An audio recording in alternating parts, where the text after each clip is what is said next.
9:24, como les contábamos, muchas cosas han pasado hoy en Colombia y una buena noticia es que se conoció un nuevo parte médico sobre el estado de salud del senador y precandidato Miguel Uribe Turbay, quien fue sometido esta mañana a una nueva intervención quirúrgica en la Fundación Santa Fe. La clínica informa que continúa recibiendo atención multidisciplinaria en la unidad de cuidados intensivos y que su estado de salud sigue siendo grave, pero por fortuna los procedimientos que se le practicaron hoy pues salieron bastante bien. Jessica Gutiérrez. El senador y precandidato presidencial Miguel Uribe Turbay permanece hospitalizado en la Fundación Santa Fe de Bogotá, donde fue sometido a una nueva cirugía este jueves 3 de julio, pues Uribe Turbay ha estado ingresado desde el pasado 7 de junio, cuando fue víctima de un atentado en el que recibió 2 disparos en la cabeza. En un nuevo parte médico, la Fundación Santa Fe entregó detalles sobre su estado de salud tras el procedimiento más reciente. Abro comillas, la Fundación Santa Fe de Bogotá, por solicitud de la familia, informa que el paciente Miguel Uribe Turbay continúa con manejo multidisciplinario en la unidad de cuidados intensivos. Presenta estabilidad en sus condiciones hemodinámicas con soporte ventilatorio mecánico permanente bajo sedación y relajación neuromuscular, según lo indicado por su condición clínica. Cierro comillas. De acuerdo con el informe, en los últimos días, incluyendo este jueves, el senador ha requerido procedimientos programados que han permitido avanzar en su tratamiento con resultados que han favorecido su estabilidad. Pese a su evolución, la fundación reiteró que la condición de Uribe Turbay continúa siendo grave y su pronóstico neurológico sigue siendo reservado. Y el Tribunal Superior de Bogotá ordenó la captura de Carlos Ramón González por su presunta participación en el escándalo de corrupción en la Unidad Nacional de Gestión del Riesgo de Desastres. Juan Esteban Quintero.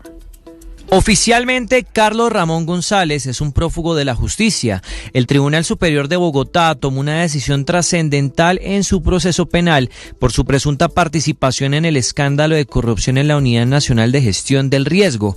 González Merchán, ficha clave del Partido Verde, antes de su renuncia y al fin del presidente Gustavo Petro, deberá ir a prisión mientras avanza la investigación. La Fiscalía lo señala como el eje del entramado de corrupción, el cerebro de la organización y quien dio órdenes a Olmedo López para direccionar contratos y dineros públicos hacia los congresistas Iván Name y Andrés Calle.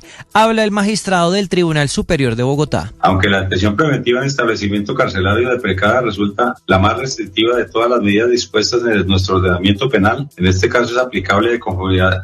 Uno de los aspectos que más ha llamado la atención es que el exfuncionario salió del país hace varios meses. La Fiscalía ya había advertido que tenía indicios de que González pretendía evadir la justicia. Tras una verificación, concluyó que se encuentra en Managua, Nicaragua. Aunque la detención preventiva en establecimiento carcelario de Precada resulta la más restrictiva de todas las medidas dispuestas en nuestro ordenamiento penal, en este caso es aplicable de conformidad. González fue imputado por 3 delitos, sin embargo, el tribunal solo avaló una medida de aseguramiento en centro carcelario por los delitos de cohecho y peculado. Para esta instancia judicial no se logró acreditar el delito de lavado de activos. Conectado desde un teléfono celular con la IP 186-77-198-176, ubicada en la ciudad de Managua, Nicaragua, país fronterizo con Costa Rica, por último lugar de destino del imputado, según informó Migración Colombia. Durante su intervención, el abogado Iván Cancino lanzó fuertes cuestionamientos contra el trabajo de la Fiscalía, las pruebas presentadas y el testimonio clave de Olmedo López. Rechazó que los consejos de ministros hayan sido escenarios donde se celebraron los denominados cónclaves. Después de 3.100. Esa orden la puede dar en un pasillo, en 30 segundos. A esa orden después se le da seguimiento. ¿Dónde está el seguimiento? Entonces se cita chats. Quiero ver, honorable magistrado, enróstrenme, derrótenme con evidencia. Por último, Carlos Ramón González rompió su silencio y cuestionó a los jueces de la República, a la Fiscalía y a las investigaciones periodísticas. Por supuesto, ya es la segunda vez que me pasa. Hace 25 años exactamente, también me montaron un proceso, pura persecución política. 3 años de mi vida perdidos. ¿A través por qué? Porque los medios de comunicación empezaron a hablar y hablar y hablar. Blue Radio pudo confirmar que ya se están adelantando los trámites para expedir lo más pronto posible una circular roja de Interpol que notifique a las autoridades de Nicaragua y a los demás países donde tiene presencia la organización en caso de nuevos movimientos de González Merchán. Solamente queda un gran interrogante y es si Carlos Ramón González está solicitando un asilo político relacionado con este caso, ya que ha denunciado que existe una persecución política. 9:29 y otra de las noticias importantes de hoy es que el ex jefe de seguridad del presidente Gustavo Petro, el coronel Carlos Feria, ya está en Colombia. Esto después de ser expulsado de los Estados Unidos. Feria se desempeñaba en los últimos meses como agregado de la policía asignado a la Embajada de Colombia en Washington. La decisión del gobierno de los Estados Unidos se produjo después de una solicitud que fue promovida por congresistas republicanos, entre ellos la representante María Elvira Salazar, quien celebró públicamente la expulsión. La medida está relacionada con las investigaciones que tiene en Colombia el coronel Feria por presunto abuso de función pública, privación ilegal de la libertad y otros delitos. Esto en el marco del caso del interrogatorio y polígrafo a Marelvis Mesa, la ex niñera de la canciller Laura Sarabia. Sergio Barbosa.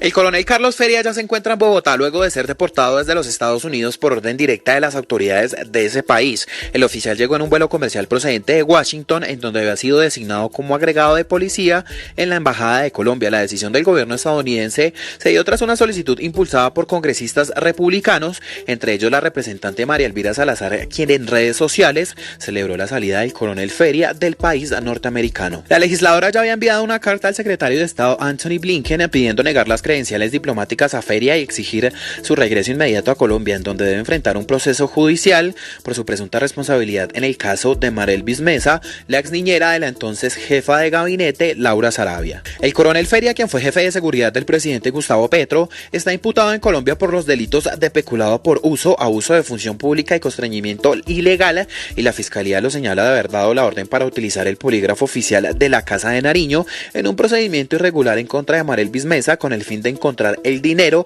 que habría desaparecido de la residencia de Laura Sarabia. Según el ente acusador, también habría dispuesto de un vehículo oficial para trasladar a la ex niñera desde Soacha hasta la sede en donde se hizo la prueba. El regreso de Feria a Colombia reabre un capítulo clave en el escándalo que salpicó al círculo más cercano del presidente Petro y que ahora retoma fuerza con la intervención de actores internacionales.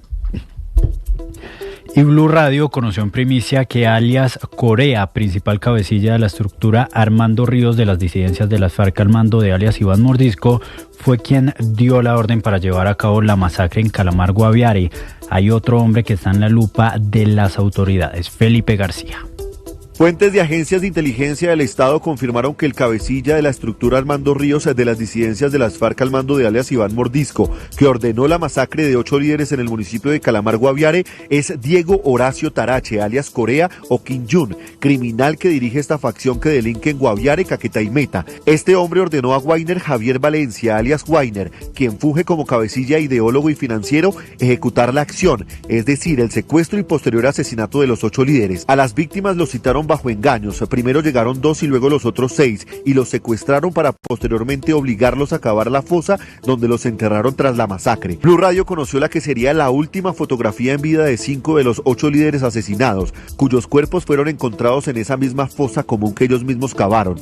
La foto fue tomada por miembros de las disidencias de las FARC cuando ya los tenían secuestrados. Allí aparecen de izquierda a derecha Marjorie Hernández, Jesús Valero, Jaime Caicedo, Óscar García y Nixon Peñalosa. De acuerdo con la información que tienen en su poder inteligencia, a los cabecillas de la estructura Armando Ríos les dijeron que los 8 líderes estaban ayudando supuestamente con información a delincuentes al mando de alias Calarcá, que se disputa esa región del país con las disidencias al mando de Iván Mordisco. El segundo cabecilla al mando de la estructura, según el organigrama conocido por Blue Radio, es alias Gerson Ramírez, y detrás de él está quien ejecutó la acción contra los 8 líderes, alias Weiner. Otras cabezas que cobran relevancia en la investigación son alias Jessica La Morocha, alias Arbey o el Indio, quien es el quinto cabecilla de una comisión, y alias Giovanna Ríos, quien está a cargo del centro de entrenamiento ilegal de esta